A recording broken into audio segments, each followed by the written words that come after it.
I'm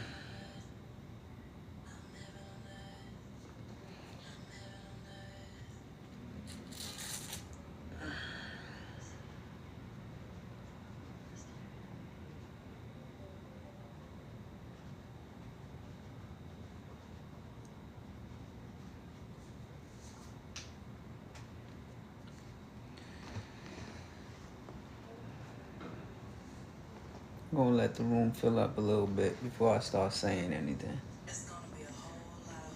This one's gonna hit home.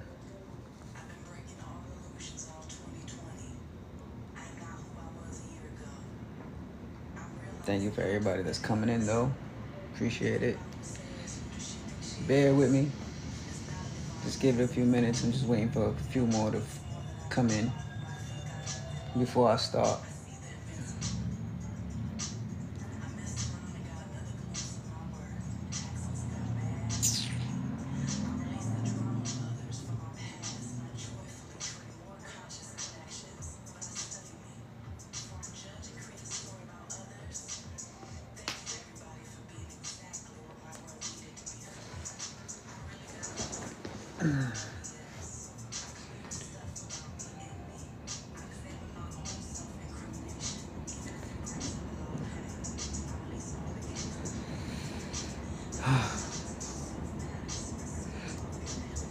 Hey, Lane. No, ain't no face.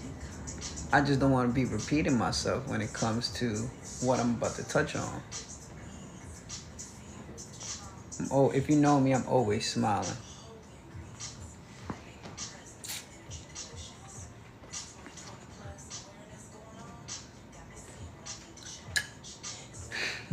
It's all good. It's all good, hon. I don't take anything personal. I live unattached and nothing personal.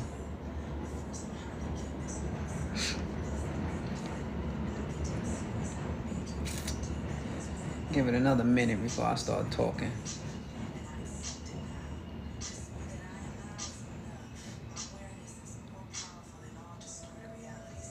Look, I see it like this, right?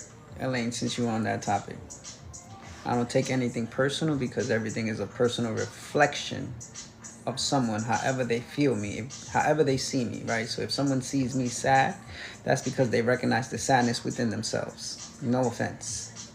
If someone sees me happy, then they recognize the happiness within themselves. So it becomes relatable. It's something that you recognize within yourself. It's just a mirror. It's a reflection of yourself. One, unattached, because the moment that you have an expectation on someone is the moment that you're setting yourself up for failure and disappointment. So I don't have an expectation. So I live unattached to anything, personally. So I don't take anything personal, and I live unattached. Because at the end of the day, it's not about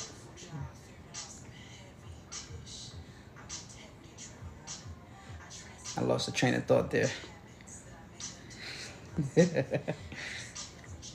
Playing too much.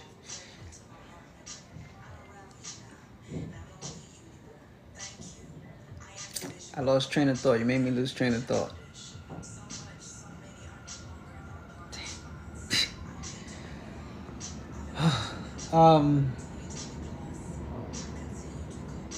Damn, my mind went blank. You're funny though.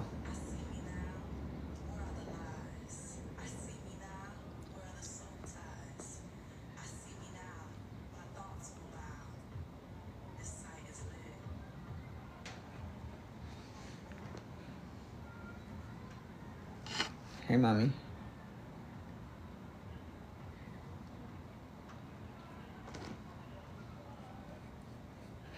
You were serious in reference to getting married or being free on Thursday? Which one?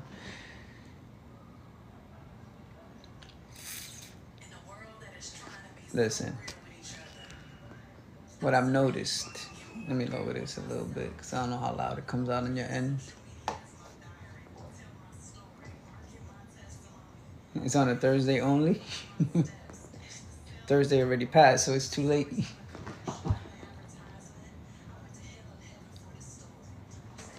Am I? Only you can tell me that. But at the end of the day, I know who I am, I know what I'm capable of, and I know what I can do.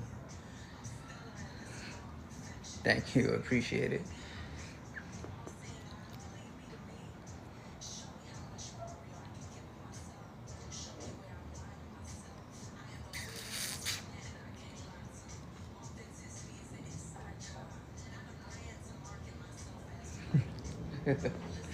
I'm always good.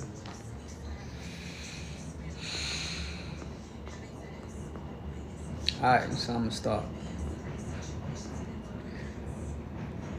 I was talking to a friend of mine, and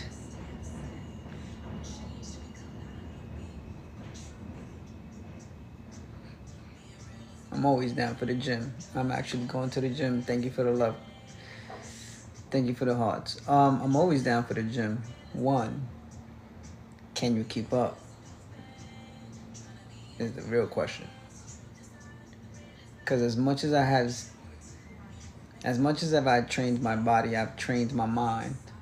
And I went in that deep when it comes to my heart, my spirit, my emotional intelligence. I've tried to cover every area, even in finances, to try to understand the dynamics of how a person's human mind actually thinks, acts, reacts, and responses. But in today's topic, I wanted to touch on try to keep up. And thank you for the hearts, Candela.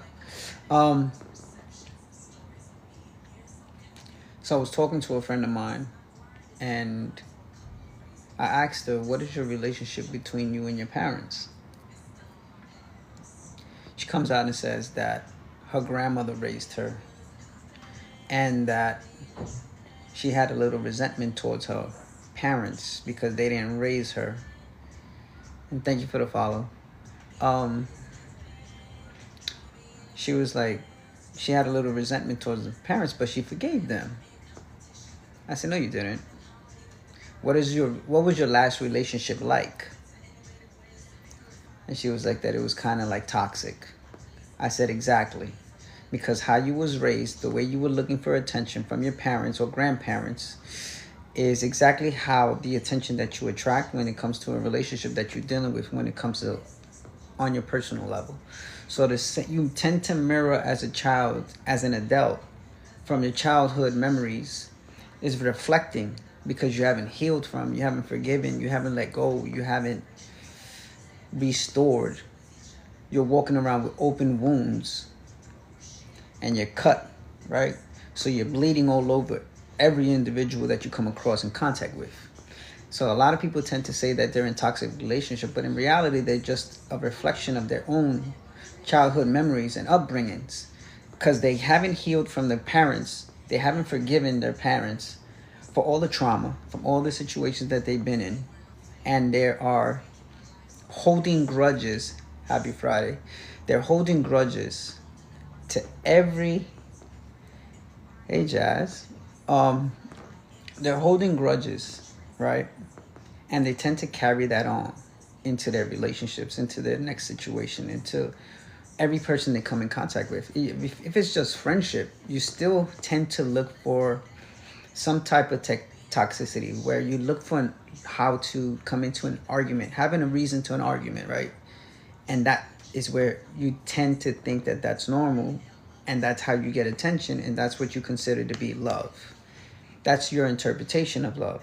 But in reality, that's dysfunctional. For example, I'm going to use myself. As a child, my mom lived in Cali. My grandmother lives in New York. West Coast, East Coast. Born and raised in the East, but I lived on the West as well. So I know what it's like to live in Cali, and I know what it's like, obviously, New York. So in Cali, when I was 5, my mom shipped me out from LA back to New York. In that flight, in that event, in that situation, there comes rejection, there comes abandonment, there comes to, of course, abandonment, there comes, you feel like you're not good enough, you feel like you're not worthy enough, you feel like you're not wanted. You're not, what was that? Like, you're not good enough for love, right? So you tend to feel like you're neglected. So you get all these, this is where insecurities, this is where jealousy, this is where all these emotions come from. They're rooted from from your parents. And it's all about the way you interpret it, the way you perceived it, the way you felt behind it. So that flight coming from LA to New York brought all those emotions with it. That was the birth in my relationships growing up. This, as a child, when I was in school, I would get into a lot of trouble. Hey, Remy. I would get into a hell of a lot of trouble. I would be in the principal's office every day from kindergarten to second grade. All those years, I was in the principal's office every single day. Of course, I missed you. Anyway, I was in the principal's office every single day, right? I'm not taking any calls at the moment, but at the end of the segment, I'll do it. I'm not trying to, no disrespect. So the way I perceived love and the way I got attention was by being bad. So I would get into fights in school. I would be the troublemaker. I would curse out the teachers. I would pee in the garbage can when they used to tell me that I can't go to the bathroom, right? And they didn't believe me because I was a troublemaker. So I literally would pee in front of the class in the garbage can in front of everybody, because just to show the teacher that I was not kidding, I wasn't lying. I said, she would yell and flip. I said, but you told me I can't go to the bathroom. I gotta go. I wasn't playing. I whoop it out and I pee in front of everybody. So of course that always got me into trouble because I was free-minded. I wasn't one who lived according to live by the rules. I always felt like breaking the rules made you be you. So I always felt like I had to be different. I always had to step out of line. So my grandmother will whoop my butt. I would constantly get yelled at. I would get hit every night. But dysfunctional. This was my interpretations of how I thought love looked like. I don't know where RGB is at, or it's in Texas. That was my interpretation of love, right? By getting whooped, getting hit. But I just wanted attention. I just wanted affection. I just wanted love. But because I didn't get it the way normal people do, I got it through getting my ass beat. I got it through getting yelled at, hit, disciplined. But you know what? I appreciate the way I was raised because it made me the person that I am today. Thick skin. And I don't bend, don't break, don't fold, hey Laura. I don't bend. You can't break me. Like, I'm resilient to the T. And not only that, the gym became the outlet. The outlet became the addiction. It became the obsession. Now the gym is my lifestyle. But in the process of the gym, I learned how to come across discovering books and information and opened up my mind. And that was the realization of, I started to do the inner work. I realized that I had resentment, I had bitterness, I had anger issues, I had jealousy, insecurity, all of these dysfunctional traits and topics that we all carry because it's rooted from as a child that you don't even realize you're carrying it until you start to see the patterns in relationships. Every relationship look and reflect the same. So if I'm a reflection of the person that I'm dealing with, then their issue is really with me, myself. I need to deal and fix and heal myself. So for the last 5 years, I stood single. And I'm becoming the best version of myself until someone can meet and elevate at that level, on that frequency, on that vibe. I will take that in consideration. Otherwise, I'm going to just continue to stay single. I'm good by myself, but we're not meant to be alone. Right? So at the end of the day, I'm going to, that journey is long and you witnessed part of it from the beginning of even before the breakup. You were there. And by the way, I need to talk to you tonight. If you're free. Soraya's here, so I don't know if I have time. Just note. So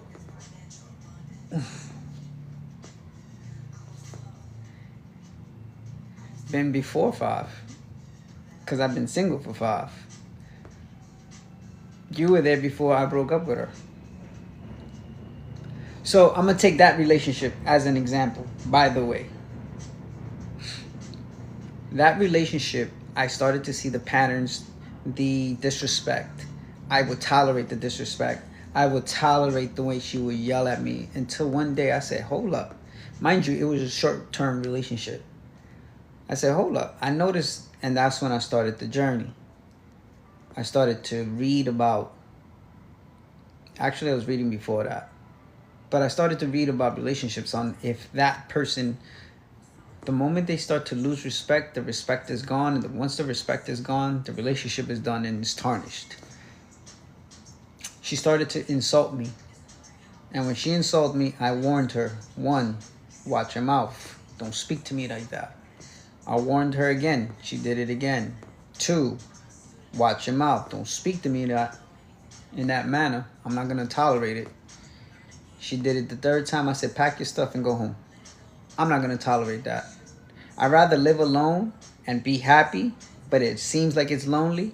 And I processed all those feelings, all those emotions, all those thoughts. And that was the beginning of the journey of healing the childhood memories, the traumas, the insecurities, the jealousy, those roots. You got to get to the root of all these dysfunctional emotions that you carry, memories.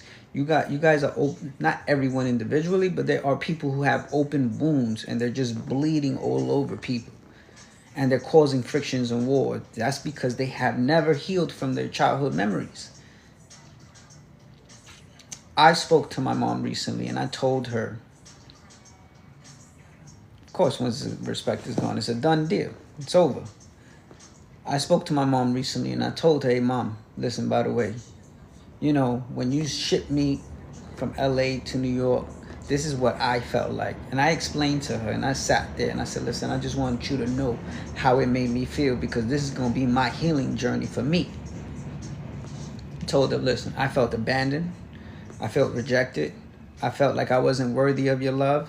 Hey, I felt like I wasn't good enough. I felt like I was not worthy of love.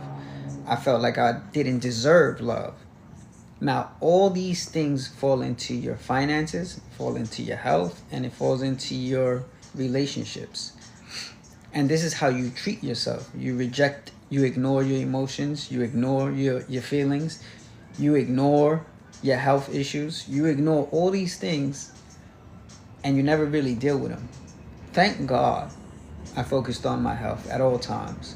Thank God at a young age, my aunt used to tell me about my health, which was really, I had a big thing when it came to pimples and as before teenage years. And I said I refused to ever have those and I would not have them. And I drank a lot of water since I was a kid. So for me, it started around 10 years old as far as drinking water and eliminating soda. I was heavy on soda. Back to my mom's. I called her recently and I told her, listen, I just want you to know and understand how I felt as a child at 5 years old when you put me on that plane by myself from LA to New York. And my feelings, I felt rejected. You know, I wasn't validated. I wasn't valued. I wasn't appreciated. I felt like I was useless because at the end of the day, if she can just easily dismiss me and throw me from one side to the other, I felt like she didn't love me to that extent. I come to New York, I caused my grandmother havoc. Now, but I was the first time I got in trouble in school was me stabbing a kid with a number 2 pencil in the chest. So just imagine the type of kid we're talking about. So I get kicked out in the 2nd grade. Now I'm getting shipped back from New York to LA. And that was the cause of really feeling like nobody wants me. I'm only causing drama. I'm only being a problem, a burden to my grandmother. So now here I am being shipped back to my mom. So it brings her the uncomfortability, right? And when I spoke to my mom about how it made me feel, the back and forth, she goes, I only sent you because I didn't have no one to watch over you. And it was the best thing to do for you, for your own safety. Because apparently my sister's father was beating on me to some extent, which she confessed and told me. So I come to discover all, this information. And I was like, yo, mom, I don't, I'm not the type to hold a grudge. I released all of that. I don't hold no grudge. I don't have no malice, no resentment, no bitterness, no nothing towards you or anyone for that matter. I released all negativity that lived and resided within my heart, deep into the core of my roots of my heart that connects into my soul. And as I explained this to my mom, she says, this is your healing for you. I said, I know. So now in the other areas that it trickles down to, which is your relationships, your finances, and your health, your mental state, the way you perceive yourself, the way you think about yourself, the way you encourage or inspire, or the way it is that your perspective of yourself, right? There's self-love, self-care, self-encouragement in that aspect. So the moment that I spoke with my moms and released all that, it felt like I took a mask off, a layer, and that the connection between me and my mom got tighter. But the way that you the way you are in the relationship between you and your parents is the same model that you're going to resemble and reflect in your relationships. So if you don't heal those wounds that you carry or have from your parents, that's going to be the next encounter and experience in your next relationship. So it goes down deep rooted from, hey mommy, it goes down deep rooted from your parents' relationship, that connection that you have with your parents. However that looks like is going to reflect, and it's going to be happening, and it be the experience that you're going to have when it comes to your next relationship. I say forgive. There's the forgiveness letters. This is what I'm creating behind the scenes as far as a mastermind class, right? It's going to be how to, I call it the forgiveness letter. So at the top, whoever it is to, let's just say your mom. Mom, for all the things that she hurt you, however you felt, the resentment, the bitterness, the regrets, the shame, the guilt that you may feel. All of those feelings, right? Write them down. However you felt. Even if you have to curse her out on that letter, express it. Don't leave nothing out. Then, after you do that,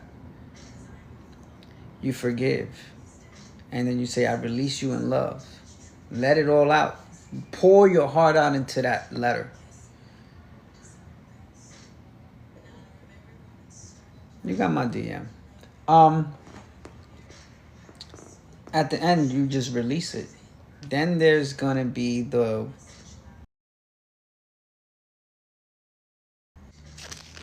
I'm sorry about that. I'm sorry about that.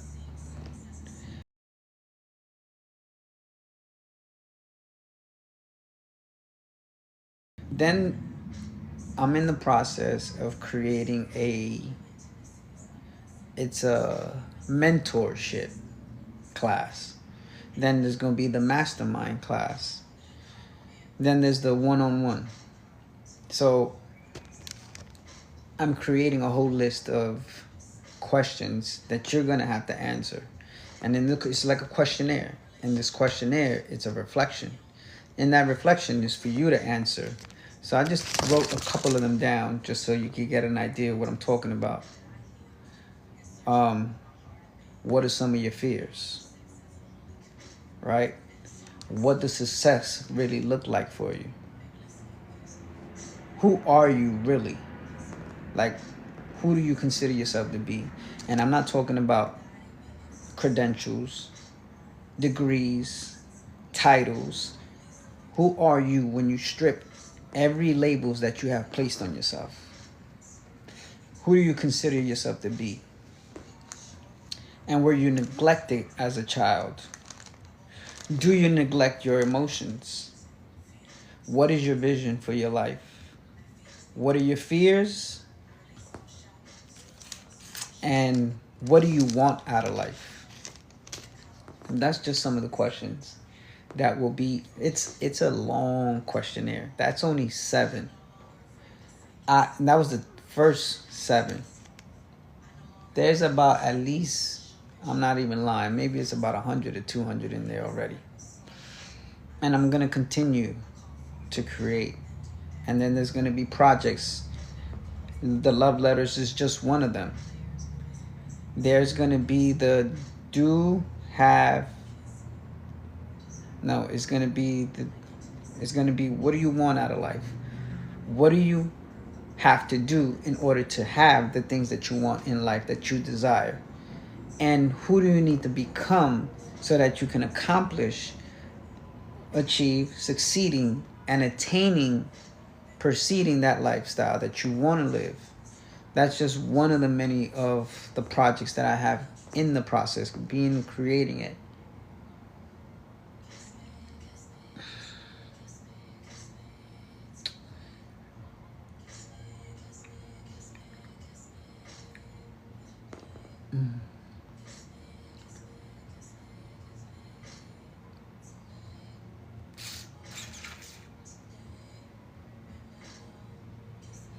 Laura, ask your question though, while we're here.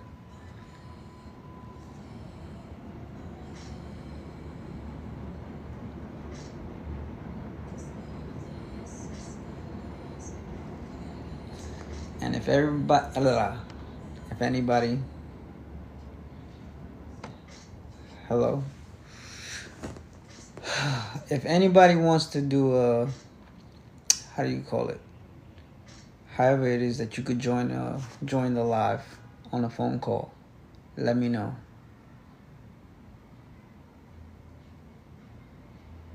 As far as the forgiveness letter, that's totally up to you. That's a choice you can only decide. I say follow your heart. At the end of the day, your mind is always going to talk you out of doing anything and everything, right? You're always going to find an excuse through here, but your heart is always being compassionate and open. Your heart will always give you the answer. You know the answer deep down inside if you want to or not. But don't do something out of fear that you don't do it, right? Because fear will talk you out of doing something. Fear will always get the best of you, only to cripple you, dismantle you.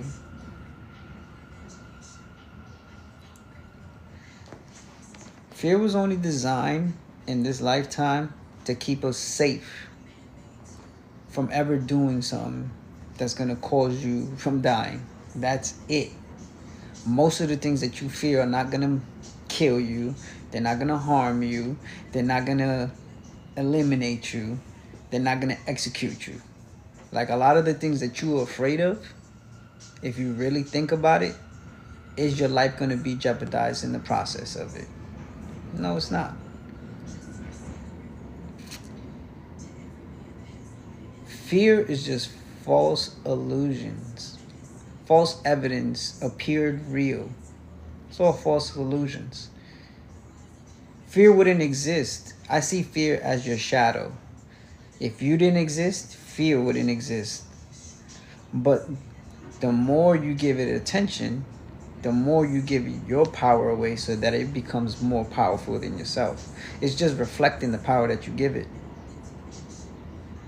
And whatever it is that you believe, that's exactly what you're going to attract.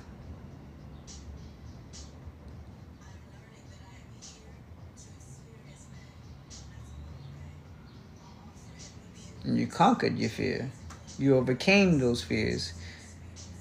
But it gets to a point where you already talk yourself out of it, in the sense of, you say, you know what, I'm sick and tired of being in this situation, or whatever the case is. And you face those fears. When you face those fears, this is where you're going to see everything that fear has been holding you back from. So it's like David and Goliath, right? If it wasn't for Goliath, David would have never been set up in preparation to be a king. And that's just for biblical terms. Like, if you always see everybody's biggest challenge only prepared them for something greater. I think if it's Joseph, right? They put him in prison. His own brothers sold him. And then when they sold him, he became a servant in some heir's house. And the woman lied on him, saying that he was trying to sleep with her. Ends up in jail. Who then a butler from the kingdom ends up going to jail. He ends up being able to interpret his dream. So he goes back to the king, to the heir of the king, and the king has a nightmare or a dream, and he says that Joseph is able to interpret it. So the king comes down and visits Joseph, and he ends up telling him the meaning of his dream, and he ends up becoming the right-hand man to the heir. So through all the challenges that you go through, they're only preparations to set you up for a greater position, which is a promotion. But most of us don't see it that way. We tend to run away from our fears and never face them. When you start to learn how to face your fears is exactly when you're going to start to, and thank you for the follow. When you start to face your fears is when you're going to start to overcome them. Once you overcome them is when you're going to conquer them. And once you conquer them, you're going to be able to attain more ground.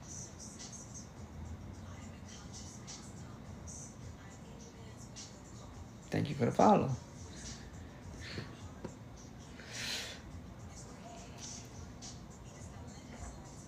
If you think that you're too late to get to where you need to get to, it's not.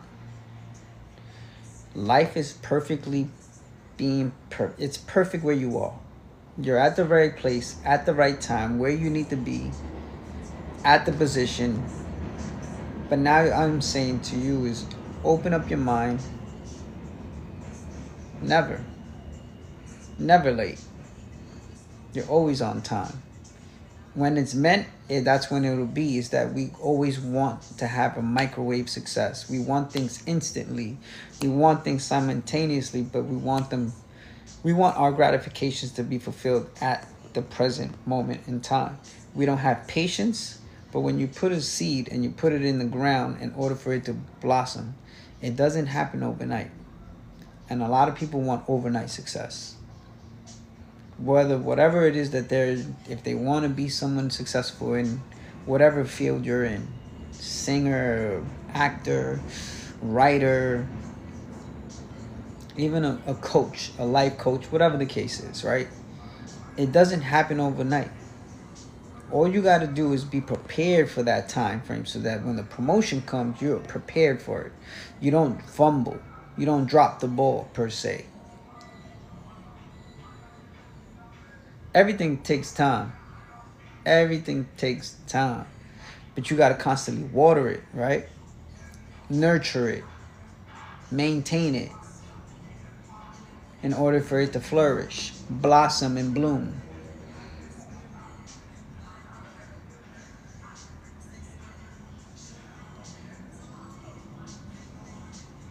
If your future self was to talk to you right now, what would that version of yourself tell you? Just think of that, right? If your future self came right now, presently.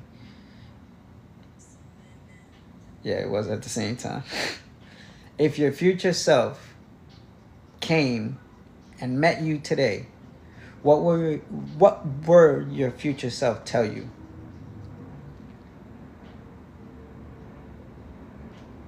That best version of yourself, that 2.0, your higher self.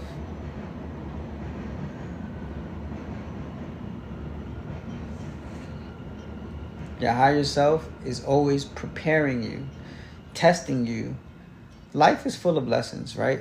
All these lessons are preparation so that when it's time for you to elevate, it's only going to promote you and prepare you for the next level.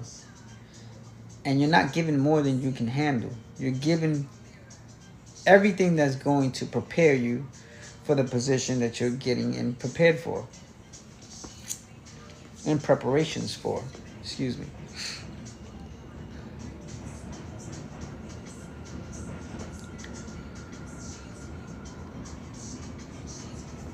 But the journey, it's long. It may seem long. Right?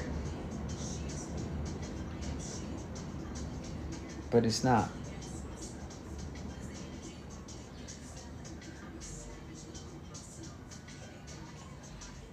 It seems long. It's not long at all. Because I remember when I was 5 and it didn't feel that long. And that's 40 years ago. About to be 41 years ago. They don't feel like 46, all right? Tell you. Be 46 this year. Yeah, I never in my mind imagined seeing past 25. I didn't think I was going to see past 25. Thank you. Never thought I would see past 25. The route I was walking in. And I never thought that I would get to see this age, right? I never thought I would get to see 46. Here I am. Still living, still breathing. Didn't know I was going to be able to be here.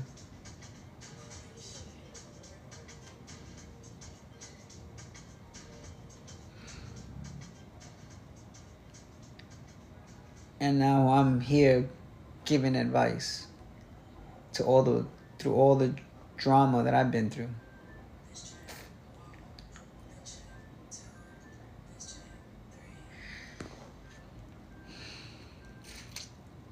How you stay looking young? Tell you the truth, just stay in the gym. The gym is one of the most stress relieving outlets that I have.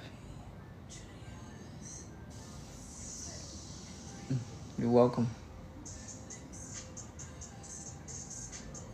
Can't wait to get in the gym tomorrow morning. Oh, it's almost that time.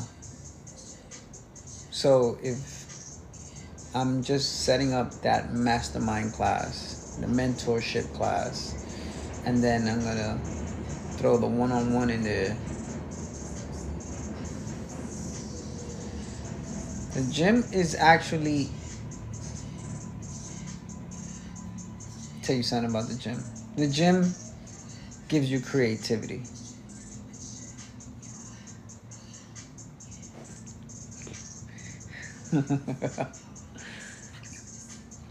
I don't know how to take that from you when it comes to you. You serious or you joking? Or you being another?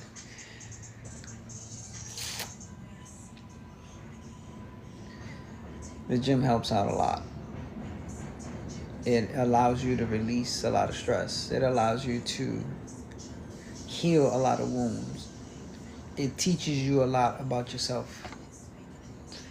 If you're the type that's willing to go all in or give up on yourself.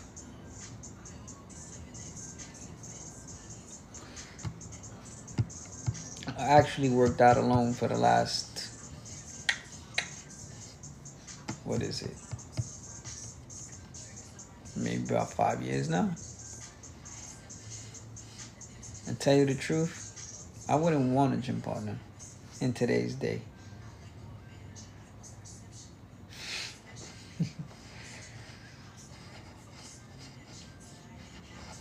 I'm taking it in a lot of ways.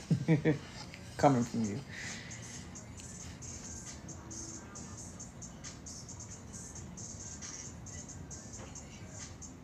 The first experience with gym equipment, right? I was about 8 years old. And I will never forget that bar landing here on my throat.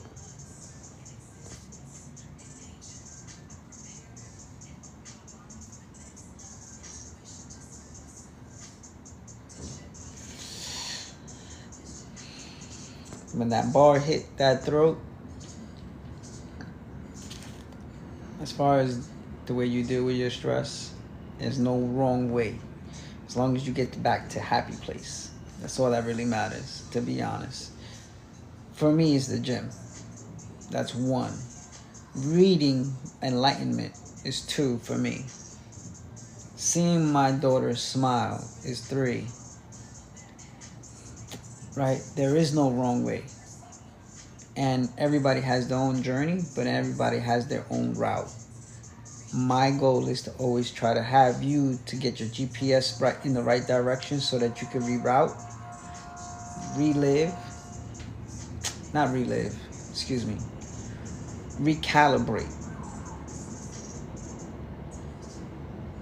So that you can recalibrate and be headed in the right direction, right? So that you can strive for your goals, attain them, and sustain that lifestyle that that your heart desires. If you didn't desire it, it wouldn't be something that you're that you're meant to have.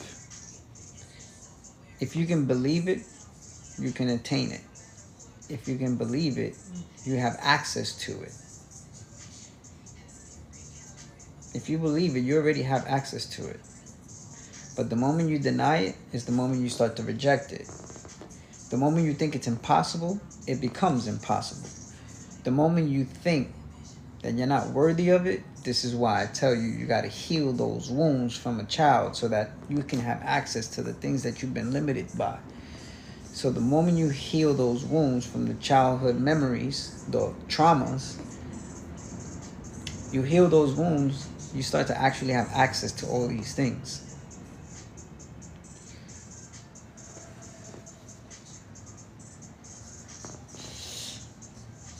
It's focus. Let your mind and your heart come into an agreement, create, imagine, envision, and then take action. Because it's in taking the action is when all the steps start to appear. But you have to make that first step, which is the hardest one, right? Like, let's just use the gym as an example. Getting into the gym, if it's your first time, it tends to become the hardest thing to do. And then everything else starts to fall into pattern, fall into place, and it becomes a habit. The habit becomes a routine. The routine becomes a addiction. The addiction becomes an obsession, and the obsession becomes a lifestyle. And if you notice that as you start to progress, it becomes so easier.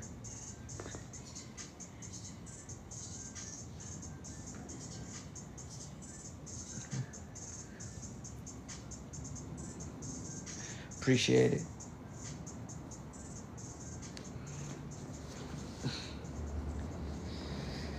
Damn, it's getting hot.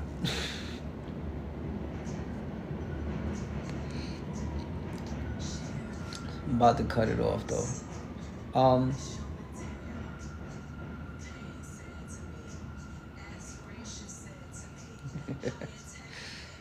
You guys is crazy.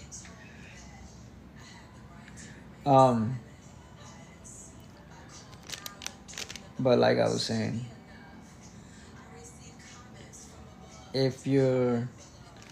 I'll keep you guys posted in the loop when that comes about. Thank you for coming through.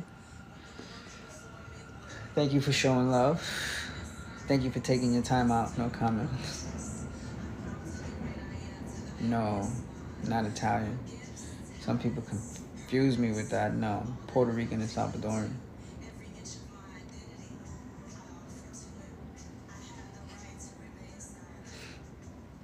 Thank you for stopping by, Jazz.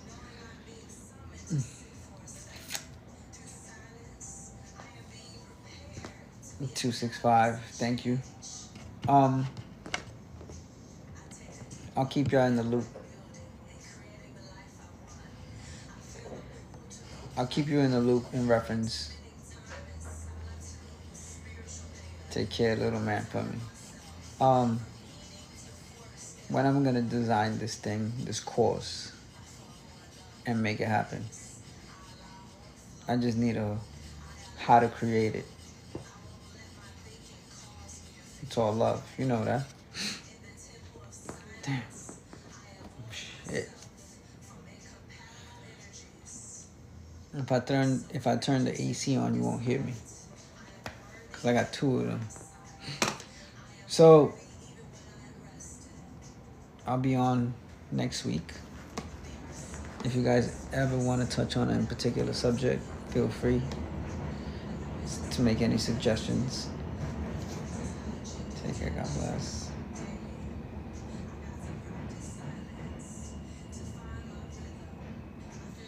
Yeah, I'm always on here on a Friday. That's about it. I don't really get on here. I don't really have time for this. I gotta be studying, and then I'm trying to create that thing, that questionnaire thing. I'm gonna start sharing it with those who are close by and see what their opinion is. Probably the top 20 or the first 20. And that'll be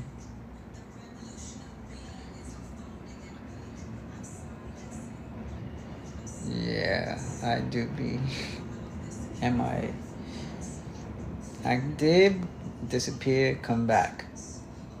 I try not to be caught up. Very, very focused. Actually, I'm actually taking Soraya to go see the Minions tomorrow. Intentionally. All right, everybody, thank you for stopping by. Appreciate the love. Appreciate staying and hearing me out. And I'll find out tomorrow. I'm sure it is. I like Gru and the little girl. Reminds me of Soraya when she was little. The little girl. So eventually, in the process of creating that mastermind thing, the questionnaire is going to be done. Let's see how long it takes. Be careful, be safe, and have a great weekend. And I'll be on next week, next Friday. Thank you for joining in. Thank you for stopping by.